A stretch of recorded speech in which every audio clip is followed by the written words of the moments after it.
योगी आदित्यनाथ, लड़ाई हो रही है, चुनाव हो रहा है, हरियाणा में बात हो रही है, उत्तर प्रदेश की क्यों?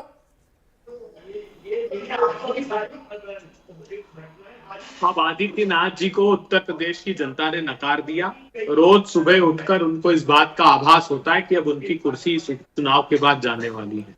उत्तर प्रदेश में नकार दिया तो हरियाणा में वो ये चाहते हैं कि केंद्रीय नेतृत्व मोदी जी कम से कम उनको उनकी सत्ता को बरकरार, उनकी कुर्सी को बरकरार आपका टीवी रखें। भी ऑन है क्या? अब है, क्योंकि डबल आवाज आ रही है। कोई टीवी शायद ऑन है आपके कमरे में, उसको ऑफ कर दीजिएगा प्लीज। सीटों का नुकसान हुआ, राजपूत भी नाराज थे और ब्राह्मण भी नाराज थे। उसी नाराजगी का फायदा उठाने की कोशिश कर रही है क्या बस कांग्रेस? बस बस बस आपने मेरे सवाल, संदीप जी आज मैं आपसे सहमत हो रहा हूं, बहुत अच्छा प्रश्न आपने किया है। ये जो वाद की बात किए हैं, ठाकुरवाद, ब्राह्मणवाद, ये किसकी उपज है? चाहिए सियासी पसमंजर हो, सियासी शाहबुद्दीन साहब एक छोटा सवाल, शाहबुद्दीन साहब एक मिनट, एक छोटा सवाल है, फिर मैं यतीमा के पास जाऊंगा। मेरी छोटी बुद्धि ये समझ रही है कि अभी चूंकि आबादी थोड़ी थोड़ी बढ़ रही है क्या, इसलिए सरकार बदलेंगे, और जब आबादी बहुत तेजी से दौड़ने लगेगी, बढ़ने लगेगी, तो कहेंगे संविधान भी हटाओ, कोर्ट भी हटाओ, पार्लियामेंट भी हटाओ, अब शरिया चलेगा। नहीं, महबूब अली की जो प्रजाति है, उस सोच के जो लोग हैं भारत में, महबूब अली एक आदमी की बात नहीं कर रहा। वो सोच जो है ना, वो सोच तो अल्टीमेटली शरिया तक जाएगी ना। शाहबुद्दीन साहब देखिए, इसको शरीयत से मत जोड़िए। शरीयत एक अलग चीज है, संविधान एक अलग चीज है। महबूब अली साहब की बात को शरीयत से बिल्कुल कतन मत जोड़िए, और ये जोड़ने के लायक नहीं है बात। शरीयत एक बड़े मुकद्दस उसूल और ज़ाब्ते का नाम है, और उस पर जो है वो करोड़ों लोग जो है अपनी जिंदगी गुजारने के लिए। ठीक है शाहबुद्दीन साहब, रुकना होगा अभी। मैं यतीमा के पास जाऊं, मैंने यूं ही सवाल नहीं पूछा, बड़ी गंभीरता से पूछा, और शाहबुद्दीन साहब ने उसको खारिज किया। मैं उससे सहमत नहीं, बहुत अदब के साथ। झारखंड के एक गांव में मुस्लिम आबादी बढ़ गई, मेजॉरिटी में आ गए मुस्लिम। वो लोग खंड विकास अधिकारी के पास गए, बोले यहाँ के जो स्कूल हैं इनमें अब इतवार की छुट्टी बंद करो और शुक्रवार की करना शुरू करो। बोले क्यों? बोले मुसलमान आबादी में बहुसंख्यक हो गए, लो कर लो बात। शाहबुद्दीन साहब, टीवी पर किसी भी बात का खंडन मनन करना सहज है, लेकिन हमको मालूम है जन्नत की हकीकत क्या है, जमीन पर क्या होता है। एक छोटी सी बात कही के यतीम आपके पास आऊंगा। शाहबुद्दीन साहब, लेबनान आजकल बड़ा चर्चा में है क्या? वहां आतिशबाजी हो रही है। पहले आपकी जात पूछी जाएगी, तब आपसे वोट मांगा जाएगा। भारतीय राजनीति में कुछ ऐसी ही चीजें चलती हुई नजर आ रही हैं, और यहाँ पर नेता पूरी तरीके से जातिवाद को खुले मंच से बढ़ावा दे रहे हैं। इसी चर्चा पर आज की ये डिबेट है कि किस तरीके से रिपोर्टर्स के इन कड़े सवालों के आगे किस तरीके से यहाँ पर जितने भी ये पॉलिटिकल प्रवक्ता हैं उनकी यहाँ पर पोल खुलती हुई नजर आई कि किस तरीके से राजनीति को जातिवाद का इस्तेमाल करके इसको गंदा किया जा रहा है। हमारे चैनल को सब्सक्राइब करें, बेल आइकन दबाएं, और लगातार ऐसी अपडेट को देखने के लिए हमारे चैनल से जुड़े रहें। हरियाणा के विधानसभा चुनाव की, हरियाणा के महाभारत की और जातियों की एंट्री, जाति का एक अटूट नाता रिश्ता होता है चुनावों से, और हरियाणा भी इससे अलग नहीं है, अलहदा या जुदा नहीं है। पहले दलित कार्ड खेला जा रहा था, जमकर खेला गया 2-2.5 हफ्ते हरियाणा में, लेकिन अब बात ब्राह्मणों पर भी आ गई है। ब्राह्मणों को लेकर कांग्रेस के महासचिव रणदीप सुरजेवाला हरियाणा से ही आते हैं। रणदीप के बेटे चुनावी ताल भी ठोक रहे हैं कैथल से, तो कैथल में ही रणदीप सुरजेवाला ने निशाना साधा कहां? उत्तर प्रदेश के मुख्यमंत्री योगी आदित्यनाथ पर। योगी आदित्यनाथ स्टार कैंपेनर हैं, आजकल हरियाणा में ज्यादा दिखाई दे रहे हैं, लेकिन उनके प्रदेश की बात और उनके प्रदेश की बात कर उन्हें घेरते हुए नजर आए रणदीप सुरजेवाला। उन्होंने कहा कि अपना कद बड़ा करने के लिए योगी आदित्यनाथ ने ब्राह्मण समाज की राजनीतिक हत्या की है। बाकायदा जिले गिनवा दिए कि यहां कोई अब कद्दावर ब्राह्मण नेता छोड़ा ही नहीं। ठाकुर कार्ड, राजपूत कार्ड खेल रहे हैं योगी आदित्यनाथ। और फिर हरियाणा की भी बात कर डाली लगे हाथों कि हरियाणा में बीजेपी ने 10 साल के अपने राज में ब्राह्मणों के साथ हमेशा अन्याय किया और भर्ती बोर्ड तो ब्राह्मण समाज को लेकर भद्दे सवाल भी पूछता है। इससे नफे और नुकसान का भी आकलन लगाया जा रहा है, क्योंकि आपको याद होगा 2024 के लोकसभा चुनाव में कि जी ठाकुरवाद चल रहा है, राजपूतवाद चल रहा है उत्तर प्रदेश में इस बात को लेकर कि जी योगी आदित्यनाथ को कहीं हटा तो नहीं दिया जाएगा, एक आशंका भी घर करती दिखाई दी थी। उसमें एक डबल वहमी होती दिखी। राजपूतों की नाराजगी हो गई, जी योगी आदित्यनाथ को हटा रहे हैं, और जी राजपूतवाद या ठाकुरवाद को लेकर ब्राह्मणों में भी एक नाराजगी उभरती दिखी थी, और जिसके चलते 33 सीटों पर ही सिमटती दिखी बीजेपी। यही दांव क्या रणदीप सुरजेवाला खेलते दिखाई दे रहे हैं, या ये जुबान फिसल गई? 8% है ब्राह्मण समाज हरियाणा में, और ओपिनियन मेकर तो होते हैं ब्राह्मण, इसमें कोई शक व शुबा है नहीं।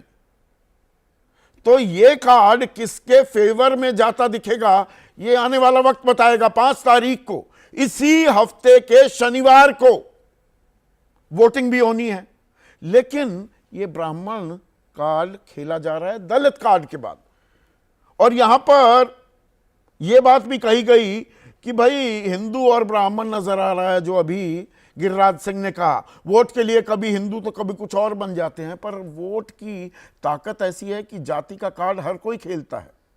दलित कार्ड कैसे खेला गया था? 21% दलित हैं, 20.9% 2011 की अगर जनगणना का आंकड़ा आपके सामने पेश करूं। आज का सीधा सवाल, दलित के बाद ब्राह्मण, जाति पर हरियाणा का रण और राहुल का संकल्प, कांग्रेस का होगा कायाकल्प। चर्चा में मेरे साथ बीजेपी की तरफ से प्रोफेसर सौरभ मालवीय, कांग्रेस के राष्ट्रीय प्रवक्ता अभय दुबे, अमनदीप केसरी हैं, आईएनएलडी के राष्ट्रीय प्रवक्ता हैं, वरिष्ठ पत्रकार आदेश रावल, हरियाणा से ताल्लुक तो रखते ही हैं, हरियाणा की राजनीति को भी ट्रैक करते हैं और राष्ट्रीय असरात पर भी नजर लगातार बनाए रखते हैं, और जाने माने राजनीतिक विश्लेषक अभय दुबे भी इस चर्चा में जुड़ चुके हैं। इसके अलावा दिग्विजय सिंह चौटाला जेजेपी के महासचिव भी हैं, डबवाली से चुनावी ताल भी ठोक रहे हैं हरियाणा में, वो भी इस चर्चा का हिस्सा बनेंगे कुछ देर बाद। लेकिन अभय दुबे, अब ब्राह्मणों की बात याद आ गई, ब्राह्मणों की राजनीतिक हत्या करवा रहे हैं योगी आदित्यनाथ, लड़ाई हो रही है, चुनाव हो रहा है, हरियाणा में बात हो रही है, उत्तर प्रदेश की क्यों?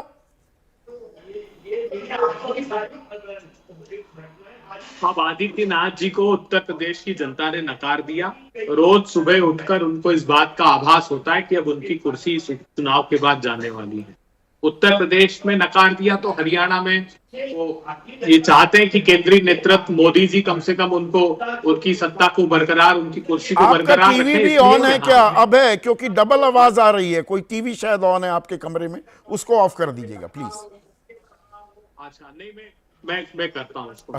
हाँ। तो संदीप जी, अब बड़ा प्रश्न ये है कि 36 बिरादरी के हरियाणा के लोग भारतीय जनता पार्टी की मुखरता से खिलाफत कर रहे हैं। हरियाणा में मुद्दा क्या है? हरियाणा में मुद्दा है कि किसान, नौजवान और पहलवान फसलों के दाम मांगने पर किसानों को रोनने वाली सरकार ये भूल जाती कि करनाल में उन्होंने आदेश दिया कि सर को फाड़कर लहूलुहान कर देना खट्टर साहब की सत्ता की सरपरस्ती में। शुभकरण के सिर में गोली मार दी। हरियाणा की पहलवान बेटियां दिल्ली के दरवाजे पे गई तो तड़पा तड़पा कर उन्हें मारा, और अग्निवीर का दंश हरियाणा को दिया। ये बात समूचे हरियाणा में तो ये मुद्दों की भारतीय बात जनता कीजिए पार्टी ना, के ये चुनाव जाति की बात कैसे होने लगी? ब्राह्मणों के प्रति ऐसा प्यार, ऐसा स्नेह क्यों उमड़ता दिखाई दे रहा है चुनाव के ठीक 4 दिन पहले, 5 दिन पहले वोटिंग से? हर बड़े मुद्दे होने वाले हैं, लेकिन सौरभ मालवीय है ये, मतलब जब जाति आपको सूट करे तो बताएंगे प्रधानमंत्री भी पिछड़ी जाति से आते हैं, 29 मंत्री हैं जी, दलित को राष्ट्रपति बना दिया, अब जी आदिवासी को राष्ट्रपति बना दिया। जब दिल करे जाति बता दें, और आपके बारे में जाति को लेकर कोई हमला करे, अरे ये तो जातिगत राजनीति कर रहे हैं, ये जातिवादी हैं, ये मौका परस्त राजनीति कर रहे हैं। संदीप जी, जात जात में बांटो और सत्ता में बने रहो, यह कांग्रेस का चाल, चरित्र और चेहरा है। यह कोई नई बात नहीं है।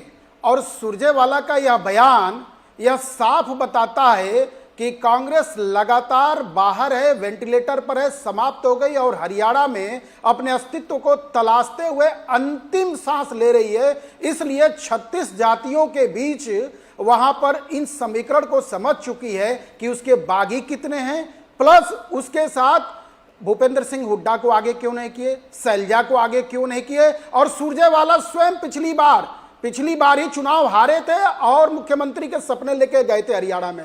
तो सुरजेवाला के दर्द को आप भी समझते हैं, हम भी समझते हैं और कांग्रेस वाले भी समझते हैं। दर्द को भी तो समझना चाह रहा हूं, जाति को लेकर, अरे भाई जाति का इस्तेमाल क्यों? मैं उसी बात पर आ रहा हूं। नायब सिंह सैनी, एक मिनट सुनिए ना, नायब सिंह सैनी, अरे भाई ये पिछड़े वर्ग से आते हैं, ये तो बताते हुए आप थके नहीं थे, दूसरा बताने लगे जाति, तो वहां परेशानी। अपने आप बताओ तो जी बहुत अच्छा। बिल्कुल, मैं संदीप जी उसी बात को पूरी तो कर लेने दीजिए। हाँ, बीच में ही आप हमको रोक रहे हैं। अभय जी को पूरा समय दे दिए तो मेरी भी बात जरा ये तो हमेशा सबकी परेशानी है। कांग्रेस की ये बीमारी क्या, कांग्रेस के लिए नहीं, ठीक नहीं, कोई परेशानी नहीं, आप पूरा समय देते हैं, मैं आपका सम्मान कर रहा हूं। लेकिन बात तो स्पष्ट हो जाए कि हरियाणा में कांग्रेस लगातार बाहर है।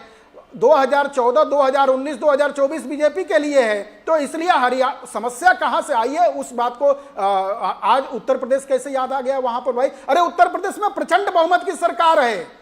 उत्तर प्रदेश में बैसाखी सरकार नहीं है, मध्य प्रदेश में सरकार है, छत्तीसगढ़ में सरकार है, जहां जहां अभय जी गिना रहे थे वहां बीजेपी की सरकार है। लेकिन एक बात मैं स्पष्ट करना चाहता हूं, के राजपूतवाद के आरोप तो लगे ना उत्तर प्रदेश में। 33 सीटों पर जो आप सिमटे, 62 से 29 सीटों का नुकसान हुआ। राजपूत भी नाराज थे और ब्राह्मण भी नाराज थे। उसी नाराजगी का फायदा उठाने की कोशिश कर रही है। बस आपने मेरे सवाल, संदीप जी आज मैं आपसे सहमत हो रहा हूं, बहुत अच्छा प्रश्न आपने किया है। ये जो वाद की बात किए हैं, ठाकुरवाद, ब्राह्मणवाद, ये किसकी उपज है? ये कांग्रेस की उपज है। बीजेपी की उपज क्या है? विकासवाद और विकासवाद, सबका विकास, सबका साथ, सबका विश्वास, यही तो वाद है बीजेपी के पास, और कोई वाद नहीं है। और दूसरा एक और अंतिम बात, वो जो वाद है वो हमारे पास राष्ट्रवाद है। तो राष्ट्रवाद, विकासवाद और जातिवाद उनके हवाले, उनके पास। उत्तर प्रदेश में बहुमत की सरकार है और सबके विश्वास की सरकार है। हरियाणा में पुनः सरकार आ रही है। क्यों? कि 36 जातियों में पंचकोणीय चुनाव से कांग्रेस परेशान, चुनाव से ठीक पहले 9 साल 118 दिन मुख्यमंत्री पद पर जो शख्स बना रहा उसे हटाते हैं। एंटी इनकम्बेंसी खुद कि लोगों की नाराजगी का आभास था, तभी तो उनको हटा रहे थे, और अभी आप ताल ठोक रहे हैं। दोनों चीज जल कर रही है क्या सौरभ?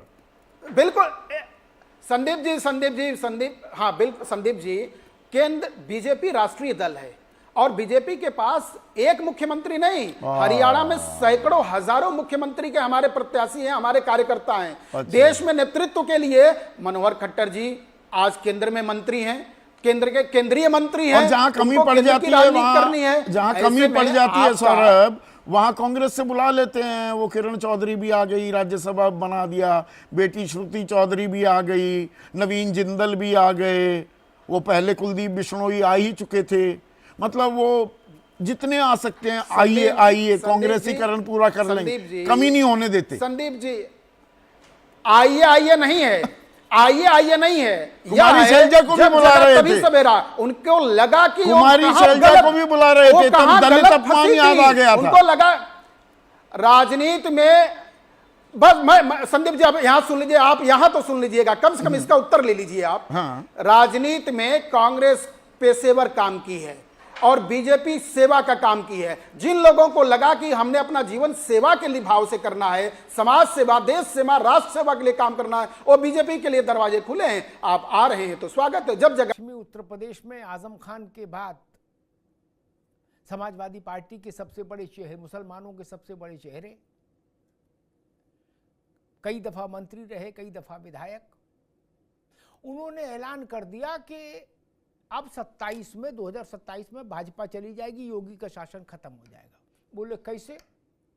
बोले क्योंकि मुसलमानों की आबादी बढ़ रही है ना, मुसलमान बढ़ेंगे तो इसका फलितार्थ महबूब अली के शब्दों में ये कि सपा फिर से सरकार में आएगी, भाजपा जाएगी। और ये कब कहा जा रहा है माइक से? जब आपने पोस्टर लगा रखा पीछे संविधान सम्मान दिवस। क्या भारत के संविधान में किसी सरकार के आने और जाने के पीछे मुसलमानों की आबादी बढ़ना यह घटना बताया जा सकता है? इससे गंदे तरीके से वोटों का ध्रुवीकरण करने की और कोई कोशिश हो सकती है क्या? कि संविधान की मर्यादा का उल्लंघन नहीं है? फिर इस क्रिया की प्रतिक्रिया होगी। और अमरोहा का इलाका मालूम कौन सा है? ये वो इलाका है जिस इलाके ने हिंदुस्तान में जिन्ना के अलग पाकिस्तान वाले प्रस्ताव को, विचार को सबसे पहले भारत में सबसे मुखर समर्थन दिया था, वो जिला था अमरोहा, वो इलाका। वहां से महबूब अली है। मसला ये नहीं कि समाजवादी पार्टी इस महबूब अली के इस वक्तव्य को उनका निजी विचार बना खारिज करती है या अपना विचार बताती है, वो विषय महत्वपूर्ण नहीं। महत्वपूर्ण ये कि जो आदमी कई दफा विधायक रहा, मंत्री रहा, उसके जहन में ये बात इस कदर बैठी हुई है कि मुसलमान बढ़ेंगे तो भाजपा को भगा देंगे। और उस इलाके में भी जो भी लोग महबूब अली को सुनने आए होंगे, क्या उनके जहन में भी यही बात बैठी हुई है? सपा इसका खंडन करे, मंडन करे, छोटी बात है, लेकिन बड़ी बात है ऐसी जहनियत, ऐसी सोच विचार में कैसे है किसी भारत के किसी भूभाग में। ये खतरे की घंटी है। अभी आप कह रहे हो कि मुसलमान की आबादी बढ़ रही है इसलिए भाजपा की सरकार चली जाएगी, सपा की आ जाएगी, और जब थोड़ी और बढ़ जाएगी तब आप कहेंगे क्या? ये कहेंगे कि शरिया के हिसाब से अमरोहा चलेगा या उत्तर प्रदेश चलेगा? क्योंकि इसका अगला चरण तो यही है। मुसलमानों की आबादी बहुत ज्यादा बढ़ जाएगी, महबूब अली की थ्योरी से देखें तब तो फिर यही बात होती कि अब शरिया लागू करो। सुप्रीम कोर्ट, हाई कोर्ट पर भरोसा नहीं, संविधान पर भरोसा नहीं, संवैधानिक व्यवस्थाओं पर, संस्थाओं पर भरोसा नहीं,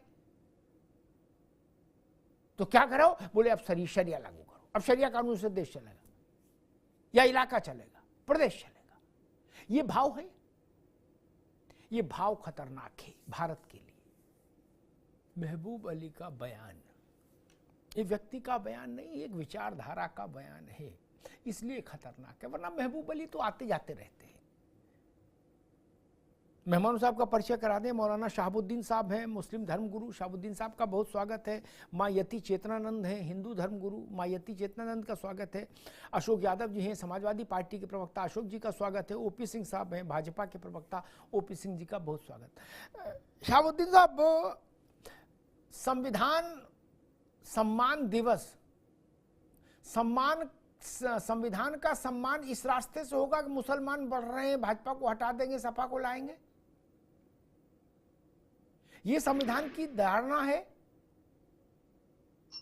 और अगर ये महबूब अली जो बात कह रहे हैं इसका काउंटर होने लगा देश में, तो स्थिति क्या पैदा हो जाएगी मौलाना साहब? ये देखिए, महबूब अली साहब ऐसे शहर से चुन करके आते हैं जो बड़ा बेदार मग़ज़ और पढ़ा लिखा शहर है, और मैं भी वहाँ जलसे वगैरह में जाता आता रहता हूँ। और महबूब अली साहब को मैं बहुत खूब से जानता हूँ, बहुत अच्छे आदमी हैं, और वहाँ लोग उनकी तारीफ करते हैं। मैं अक्सर जलसों में गया हूँ तो लोगों ने बताया कि वो अच्छा काम करते हैं, मगर उन्होंने जो ये बयान दिया है, जिस पस मंज़र में दिया है, तो ये पस मंज़र मुनासिब नहीं था, ये बयान उनका मुनासिब नहीं है। क्योंकि एक तरफ संविधान की बात करते हैं, दूसरे संविधान के नज़रिए के खिलाफ बयान देते हैं। तो इस तरह का बयान देना और इतने कद्दावर लीडर के जुबान से शोभा नहीं देता है, और सरासर संविधान के उसूलों और ज़ाब्तों के खिलाफ है। और जहां तक कि 27 में कौन आएगा कौन नहीं आएगा अभी काफी दूर की बात है, और ये तय करना आवाम का काम है। आवाम तय करती है, हम और आप जो है नहीं तय कर पाते हैं। जो अच्छा काम करेगा वो रहेगा, जो अच्छा काम नहीं करेगा वो चला जाएगा। आवाम तो खुद ब खुद जो है वो फैसला कर देती है, और उसी के हक में छोड़ना चाहिए। हम नहीं तय कर सकते कि कौन आएगा कौन नहीं आएगा।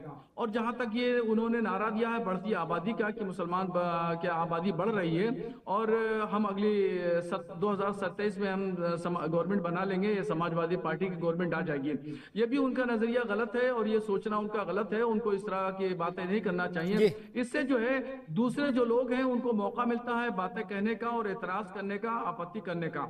इसलिए बहुत सोच समझ के बात कहना चाहिए। सियासी पस मंजर हो, सियासी शाहबुद्दीन साहब एक छोटा सवाल, शाहबुद्दीन साहब एक मिनट, एक छोटा सवाल है, फिर मैं यतीमा के पास जाऊंगा। मेरी छोटी बुद्धि ये समझ रही है कि अभी चूंकि आबादी थोड़ी थोड़ी बढ़ रही है क्या, इसलिए सरकार बदलेंगे, और जब आबादी बहुत तेजी से दौड़ने लगेगी, बढ़ने लगेगी, तो कहेंगे संविधान भी हटाओ, कोर्ट भी हटाओ, पार्लियामेंट भी हटाओ, अब शरिया चलेगा। नहीं, महबूब अली की जो प्रजाति है, उस सोच के जो लोग हैं भारत में, महबूब अली एक आदमी की बात नहीं कर रहा। वो सोच जो है ना, वो सोच तो अल्टीमेटली शरिया तक जाएगी ना। शाहबुद्दीन साहब देखिए, इसको शरीयत से मत जोड़िए। शरीयत एक अलग चीज है, संविधान एक अलग चीज है। महबूब अली साहब की बात को शरीयत से बिल्कुल कतन मत जोड़िए, और ये जोड़ने के लायक नहीं है बात। शरीयत एक बड़े मुकद्दस उसूल और ज़ाब्ते का नाम है, और उस पर जो है वो करोड़ों लोग जो है अपनी जिंदगी गुजारने के लिए। ठीक है शाहबुद्दीन साहब, रुकना होगा अभी। मैं यतीमा के पास जाऊँ। मैंने यूं ही सवाल नहीं पूछा, बड़ी गंभीरता से पूछा, और शाहबुद्दीन साहब ने उसको खारिज किया। मैं उससे सहमत नहीं, बहुत अदब के साथ। झारखंड के एक गांव में मुस्लिम आबादी बढ़ गई, मेजॉरिटी में आ गए मुस्लिम। वो लोग खंड विकास अधिकारी के पास गए, बोले यहाँ के जो स्कूल हैं इनमें अब इतवार की छुट्टी बंद करो और शुक्रवार की करना शुरू करो। बोले क्यों? बोले मुसलमान आबादी में बहुसंख्यक हो गए, लो कर लो बात। शाहबुद्दीन साहब, टीवी पर किसी भी बात का खंडन मनन करना सहज है, लेकिन हमको मालूम है जन्नत की हकीकत क्या है, जमीन पर क्या होता है। एक छोटी सी बात कही के यतीम आपके पास आऊंगा। शाहबुद्दीन साहब, लेबनान आजकल बड़ा चर्चा में है क्या? वहां आतिशबाजी हो रही है। 75 साल पहले पता है लेबनान क्या था? 70 साल पहले क्रिश्चियन स्टेट था, ईसाइयों का शासन था, ईसाइयों की व्यवस्था थी, ईसाई बहुसंख्यक थे क्या, सरसब्ज था। 75 साल किसी मुल्क के कैलेंडर में बहुत ज्यादा नहीं होते। आज 70% मुसलमान है वहां, और वो एक ही नारा लगा रहे, नाम रहेगा अल्लाह का, शरिया शरिया। शाहबुद्दीन साहब, कहां गए क्रिश्चियन? कहां गए? यही तो मैं पूछ रहा हूं आपसे। महबूब अली एक आदमी नहीं है, ये विचार खतरनाक। यतीमा, मैं बार बार इसी बात को कह रहा हूं, ये मसला भाजपा और सपा का भी नहीं, सरकार में कोई रहे कोई आए, हम जिसको तय करेंगे वही सरकार में रहेगा, हमसे मतलब जनता। लेकिन ये सरकार से आगे का गणित है। जहां जहां जिन जिन देशों में मुस्लिम मेजॉरिटी में हुआ, जहां पहले मेजॉरिटी में नहीं था लेकिन बाद में मेजॉरिटी में हुआ, उनकी बात कह रहा हूं। वहां शासन व्यवस्था बदल दी गई। लेबनान का उदाहरण मैंने ताजा दिया। यतीमा, बिल्कुल अमिताभ जी, आप बिल्कुल ठीक कह रहे हैं। देखिए, अगर थोड़ा पीछे चल के देखेंगे तो 22 मई को देवबंद में मौलाना मदनी ने बिल्कुल यही बात कही थी। उन्होंने कहा था कि इस देश में मुसलमान अब दूसरी सबसे बड़ी आबादी है, और अब अभी शहाबुद्दीन साहब तो उसको नकार रहे हैं, लेकिन उन्होंने कहा था कि देश में मुसलमान दूसरी सबसे बड़ी आबादी है और अब मुसलमान का समय आ गया है कि वो शरिया पर चले। उसके बाद किस तरीके से पत्थरबाजी हुई, किस तरीके से हिंसा की गई, ये हम सब ने देखा। आज महबूब अली कहते हैं, और ये क्रोनोलॉजी समझिए, सलमान खुर्शीद ने जब बांग्लादेश में तख्ता पलट हुआ तो सलमान खुर्शीद कहते हैं कि भारत में भी ये हो जाना चाहिए। भारत में भी ये सारा जो सिनेरियो है ये उस विचारधारा को रिप्रेजेंट करता है जो ये चाहते हैं कि देश शरिया से चलने लगे, देश का इस्लामीकरण हो जाए। और ये देश के लिए बहुत, मैं तो उसी दिन से, जिस दिन मौलाना मदनी ने देवबंद में खड़े होकर कहा था, उसी दिन से लगातार ये बात कह रही हूँ कि बहुत खतरनाक है। आने वाला देश का जो समय है वो खतरनाक हो जाएगा। जहां जहां जनसंख्या में परिवर्तन हुआ वहां कहीं भी हिंदू सरवाइव नहीं कर पाया, और अन्य कोई कम्युनिटी भी, लेबनान की आप बात कर रहे हैं, अन्य कोई कम्युनिटी भी फिर इस्लाम के आगे सरवाइव नहीं कर पाई। उस देश को, उस जगह को जगह का इस्लामीकरण कर दिया गया, और फिर वहां वही हुआ जो इस्लाम में होता है। बहन बेटियों के साथ बलात्कार हुए। बांग्लादेश का ताजा उदाहरण हमारे सामने है। इस बहुत दूर जाने की आवश्यकता नहीं। हिंदुओं के प्रति कोई घृणा नहीं थी, लेकिन जिस दिन तख्ता पलट हो गया, सारी हिंसा हिंदुओं के विरुद्ध की गई, हिंदुओं की बहन बेटियों के बलात्कार किए गए, उनकी हत्याएं की गई और उनके घर जलाए गए, उनके मंदिर तोड़े गए। ये इसका शिकार हिंदू बने। तो हम ये कल्पना कैसे कर लें कि मुसलमान आबादी बढ़ने के बाद भारत सुरक्षित रहेगा? ये संभव नहीं है। मुझे लगता है ये हाइपोथेटिकली थॉट है, और इसका खंडन भी होना चाहिए और इस पर सख्त कार्रवाई भी होनी चाहिए। जी ठीक। एक और बात कह के अशोक भाई के पास जाऊंगा, फिर ओपी सिंह जी के पास, फिर अब राजनीतिक बहस की ओर चलूंगा। लेकिन एक बात भी तथ्य रहना चाहिए पटल पर। मौलाना साहब, हमको भी मालूम है और आपको भी मालूम है, कुछ कालखंड पहले अफगानिस्तान में हिंदू शासन था, हिंदू राजा था ना? आज क्या स्थिति है? कौन लोग हैं जो तोप गोला लेके बाजार में घूम रहे हैं, बांधे मुरैठा, हाथ में हंटर लिए? कैसे हो गया? ये कैसे हो गया भाई? मैंने लेबनान का उदाहरण दिया, मैंने अफगानिस्तान का उदाहरण दिया, मैं और भी उदाहरण दे सकता हूं। ये आबादी के प्रति इतना ललक क्यों है? आबादी बढ़ रही, वो लड्डू बांटो, पड़ोस में 10 बच्चे हुए, वो लड्डू बांटो। ये ललक क्यों है? आबादी बढ़ना कोई बहुत अच्छा काम है क्या? आप इसीलिए मंशा पर सवाल खड़ा होता है। आज के दौर में मौलाना साहब, कोई आबादी बढ़ने को छाती ठोके, अच्छा माने, तो हमें शक नहीं होगा उस पर कि इसका मंशा क्या है। मंशा पर सवाल है। ओपी सिंह जी, नहीं, अशोक यादव जी, संविधान ऐसे बचेगा कि 10 बच्चे हो तो संविधान बचेगा, और 2 बच्चे होंगे तो संविधान खत्म हो जाएगा?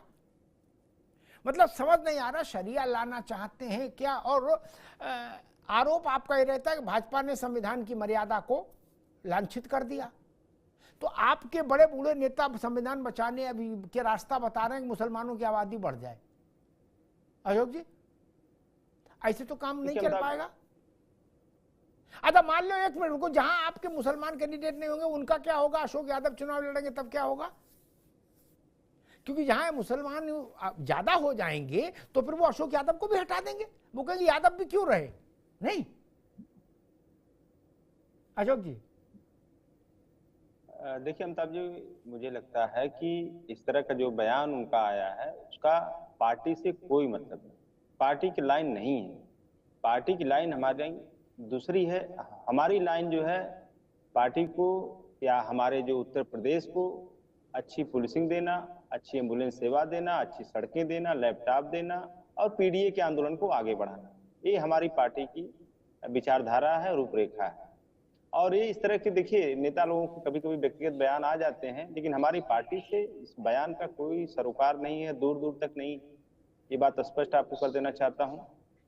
और दूसरी बात देखिए, अगर इस तरह की बयानात की बात किया जाए तो उनका बयान जो जिसकी चर्चा आप कर रहे हैं, उनका जो एक पार्ट है उस पार्ट का तो हमसे नहीं कोई सरोकार है, लेकिन इसके आगे जो उन्होंने कहा कि 2027 तक योगी सरकार को हटना है, ये बात पूरी जनता जान रही है कि 2027 तक जिस तरह से योगी सरकार से पीड़ित किसान है, नौजवान है, महिलाएं हैं, पीडीए है और जातिवाद से जो उनके प्रशासन में झलक रहा है, ये सब सारी चीजों से, और जो उनकी जवानी जंग है जो उनके नेताओं के बीच, संगीत सोम जी का बयान सुन लीजिए, उन्होंने अधिकारियों को क्या क्या बोला, उसके बाद इंडोर्स कर रहे हैं मंच से, और उसके बाद वो कह रहे हैं कि ज्यादातर भगवान जो है क्षत्रिय माँ के कोख से पैदा हुए। अब बताइए, अपने प्रशासन में तो जातिवाद किए हैं योगी सरकार, योगी जी प्रदेश में जातिवाद कर रहे हैं, नौकरियों में जातिवाद कर रहे हैं, हर जगह जातिवाद कर रहे हैं। अभी भगवान बचे थे क्या जातिवाद करने के लिए अमिताभ जी?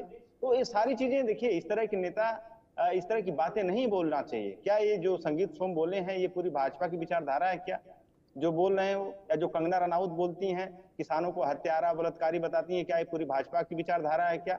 तो ये सारी चीजें हैं अमिताभ जी।